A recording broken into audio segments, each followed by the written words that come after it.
מה המצב? היום אני סתם אדבר בפתיחות על הידע שאני יודע על העולם, ונתחיל בצורה הזו בהתרחקות ונראה את החדר שלי. אני אציין אותו בתור מימד כי אין דבר כזה וזה סתם חרה, אבל בגדול ככה נראה החדר של בן אדם ממוצע, לפחות לפי הידע שלי בישראל, ככה באופן הזה. טוב, אז בגדול זה מה הגיע למצב. אני הגעתי באמת למצב הזה שאני פה בתוך חדר שלידי יש טלוויזיה ואור דולק ומדבר. כמה אנשים הם פחות מהעניין הזה של לדבר בטלפון ויותר לעשות דברים שהם פיזיים, כמו ללכת, לרחוב על אופניים, לאכול בקניון, הרבה, ממש כאילו בנקודת מבט של משהו ויזואלי, זה הרבה מאוד אנשים עושים דברים כאלה, וזה מאוד כיף, זה מאוד טוב, אבל זה עדיין לא מכתיב לבן אדם מה הוא באמת צריך לעשות בחיים. כי בתכלס לבן אדם יש החלטה, יש לו שמאל וימין. הוא יודע לפקוח את העיניים ולהגיד אני רוצה להיות שם, אני רוצה להיות פה. זה לא מיוחד ברמה כאילו של להצביע על זה ולהגיד זה משהו חדש.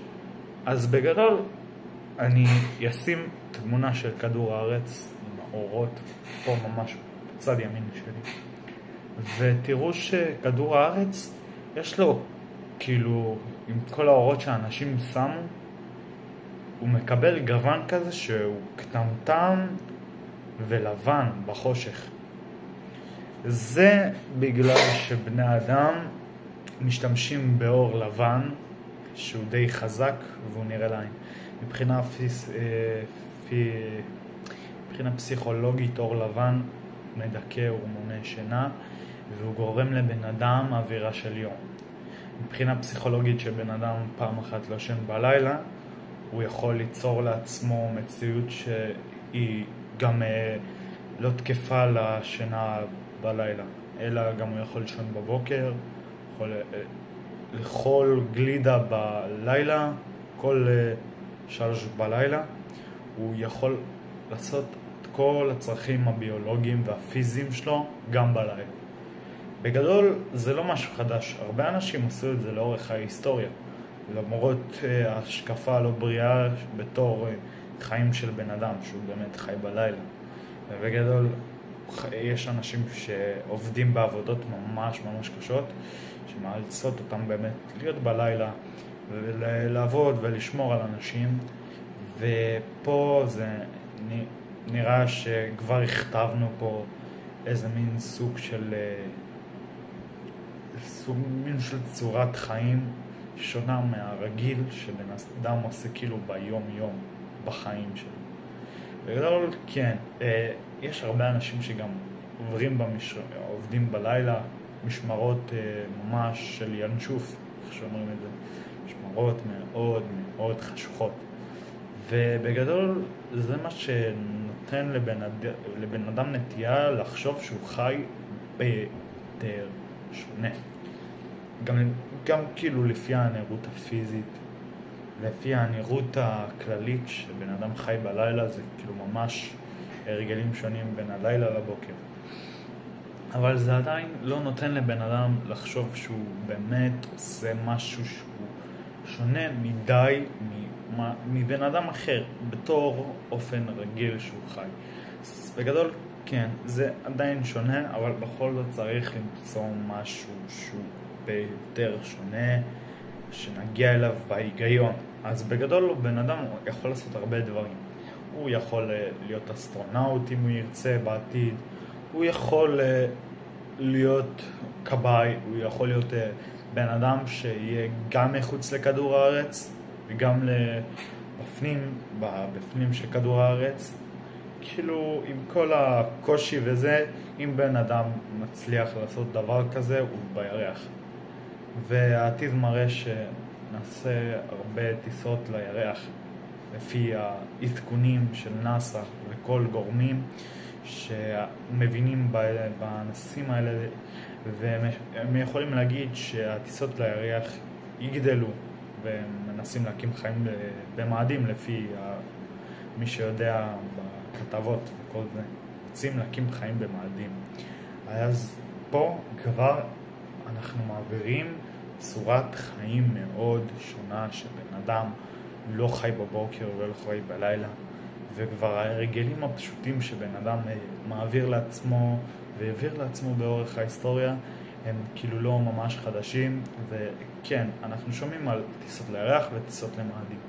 בגדול, כן, אנחנו יכולים להגיד שאנחנו יכולים לעבור לירח ולחיות חיים תיאורטית, טכנית.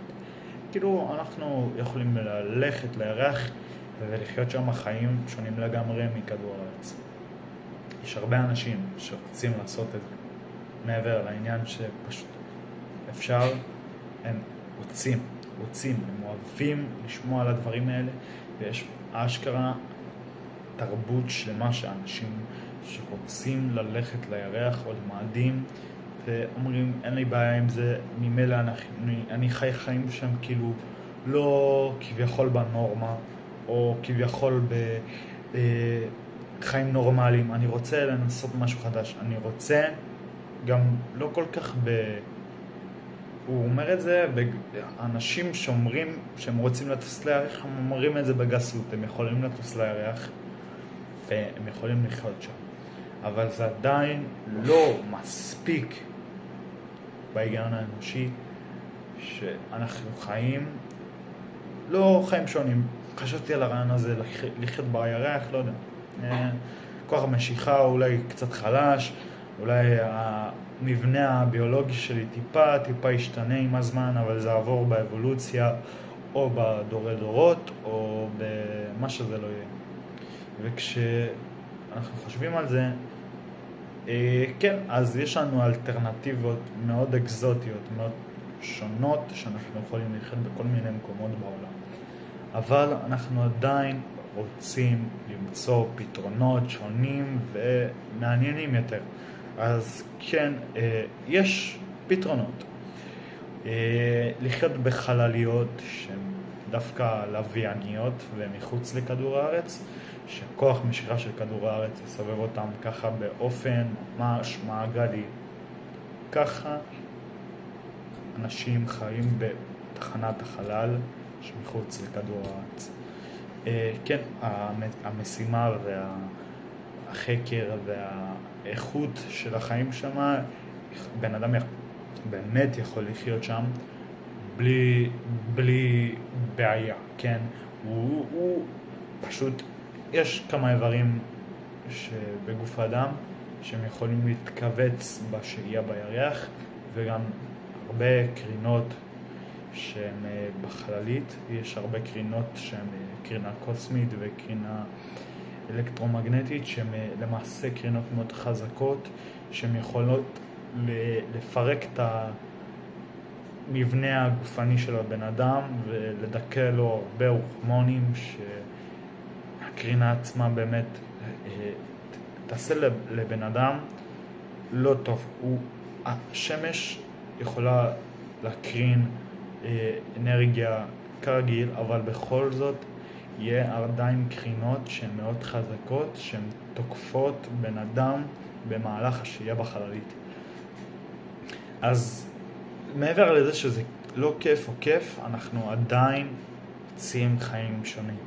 טוב, אז בשביל לצאת בהנחה שאנחנו רוצים לצאת למקום הרבה יותר אקזוטי מכדור הארץ, צריכים לקחת בחשבון שלחיות שם הרבה זמן אנחנו צריכים לקחת אוויר שאנחנו נושמים ביום יום. אנחנו צריכים לקחת כוח משיכה זהה לכדור הארץ, באמת שנוכל לחיות חיים ישרים וטובים שם.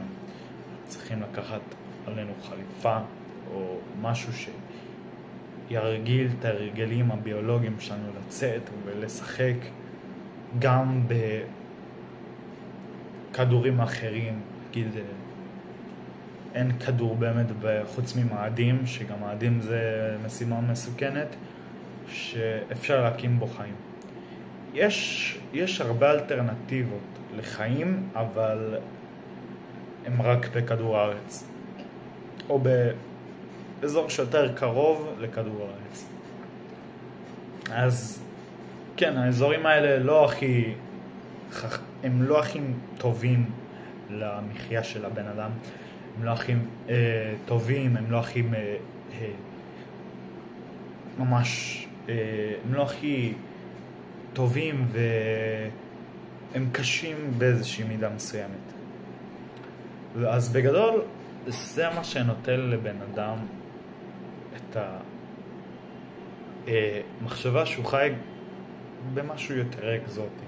עכשיו נצא מההנחה שאנחנו יכולים לטוס במהירות ולחצות את הכוח משיכה של מערכת השמש ולצאת מערכת השמש. כן, הזמן שיוצאים ממערכת השמש הוא זמן עצום נורא. הוא זמן שאם לוקחים חומר ומעבירים אותו מנקודה A לנקודה B במערכת השמש, פשוט מה שקורה לחומר זה לשרוד לפחות 9 שנים רק להגיע לצדק, וגם זה נתון בהרבה דברים מסוכנים, כמו עוד יותר קרינות מסוכנות ועוד יותר חשיפה לדברים מסוכנים, כמו כל מיני אנרגיות וכל מיני דברים שאפשר להיחשף אליהם, שהם קרינה קוסמית, שקרינה קוסמית עוד הפעם היא הקרינה שהיקום מוציא מכוכבים שונים ומהשמש, ובגדול זה מה שיכול לקרות לבן אדם שהוא כן יהיה 8 שנים בחללית, כן יהיה לו את הטכנולוגיה, אבל עדיין הוא ימות מאוד מאוד מאוד זקן ומאוד מאוד חולה, כי הקרינות שם מאוד מאוד עצומות ומאוד מאוד נוראיות. אבל נצא מההנחה שאי אפשר להביא בן אדם 9 שנים ככה בחללית, ונצא מההנחה שאנחנו נשים טלסקופ שהוא, כן, יש הרבה טלסקופים שהם יצאו ממערכת השמש והם מצלמים ממש מה האופק אירועים חוץ למערכת השמש באיכות מאוד מאוד גדולה ומאוד מאוד טובה, ועדיין אנחנו נתקלים בהרבה נקודות קיצון שגם הטלסקופים האלה נמצאים, וזה הקשר שנוצר מהם, והקשר הזה עובר לפחות 8 שנים, 8 שנים, שזה הקשר בין כדור הארץ לשם, זה 8 שנים. זה לא נורמלי, כי הטלסקופים האלה יכולים לקרוס בעודם חיים אם הם לא מקבלים קרינה של שמש. בגדול זה יכול להביא בטריה שהיא בטריה מאוד חזקה ומאוד מאוד עמידה, אבל עדיין בטריה זו לא תחזיק את האנרגיה הדרושה לכך.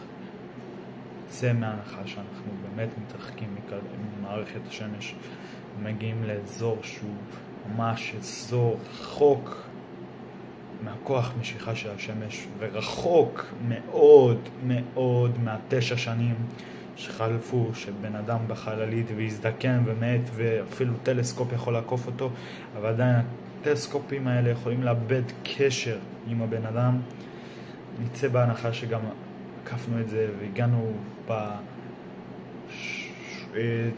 שנים האחרונות לנקודה שהיא ממש ממש אקזוטית. היא ממש, בוא נגיד בהבנה, היא נקודה שבטריה לא יכולה לאחסן את הכמות אנרגיה מספיקה, אבל עדיין נצא בהנחה שהטלסקופ הזה עובד ככה, ויצאנו למקום מאוד רחוק ממערכת השמש, שכבר המרחב שם הוא למעשה מרחב עצום שהוא לא שוקק בכלום. הוא מבודד מהרבה מאוד דברים והוא חשוף לקרינה מאוד חזקה שאנחנו לא יכולים להפוך אותה לאנרגיית חשמל או לאנרגיה מסוימת שהיא תהפוך את הטלסקופ לרואה ולא עבוד. אז נגיד שהגענו לנקודה הזו. אז אנחנו למעשה רואים הרבה דברים בבירור ואנחנו יכולים, הטלסקופ הזה יכול להגיע למקומות פשוט עצמיים, אבל הוא חשוף להרבה דברים כמו מרחב זמן, שהזמן עובר כל כך מהר, כל כך במהירות שהטלסקופ יכול באמת לקבל נזקים מקרינות מסוימות. ובגדול אנחנו כן גרגיר חול לעומת כל העולם.